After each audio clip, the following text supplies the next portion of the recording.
let's go to the running backs this year, which is a huge question for the Chiefs, is they've liked to use multiple running backs. It was Darrell Williams and Damian Williams and Gore, and I mean this year Clyde Edwards-Helaire, it sort of feels like boom or bust for him in terms of maybe even being on the Chiefs. 500 rushing yards last year and 4 touchdowns, but my gosh, he's borderline RB2. He's being drafted like it.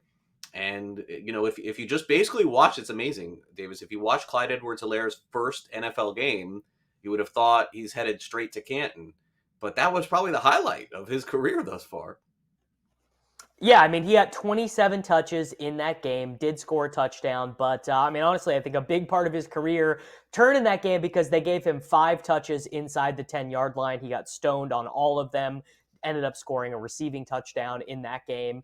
And if you believe Clyde Edwards-Helaire, there is at least something you can point to for one of his struggles in year 2. Again, this is him saying this, so unclear if it's true or not, but he told beat writers that last offseason he had a complication with his gallbladder and it ended up having to be removed. He said that he went into the 2021 Chiefs training camp at 160 pounds. It was like the worst he had ever felt. His body was like not cooperating with him, and that he basically just was not ready to play football. Now, you'd have to wonder, why did no one report on this last year? Why were we not made aware of this? Why did no one at Chiefs training camp bring this up? Why did Clyde Edwards-Helaire himself not bring this up? I think these are all very fair questions to ask, but it is at least sort of interesting. I mean, how many first-round running backs end up, did the teams give up on them? Like Josh Jacobs, the team has not given up on him. Travis Etienne, like he's going to be the starting running back for the Jaguars after suffering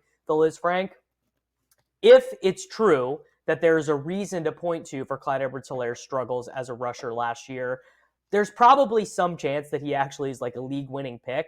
For example, Kareem Hunt in 2018, before the Chiefs cut him, he had 1,300 yards and 14 touchdowns in 11 games for the Chiefs that season, and we've pretty much been chasing that since. Everyone remembers how Damian Williams destroyed the 2019 playoffs, 150 yards, 2 touchdowns in the Super Bowl. So the production is there for someone to grab it. We just don't know if CH is capable, really.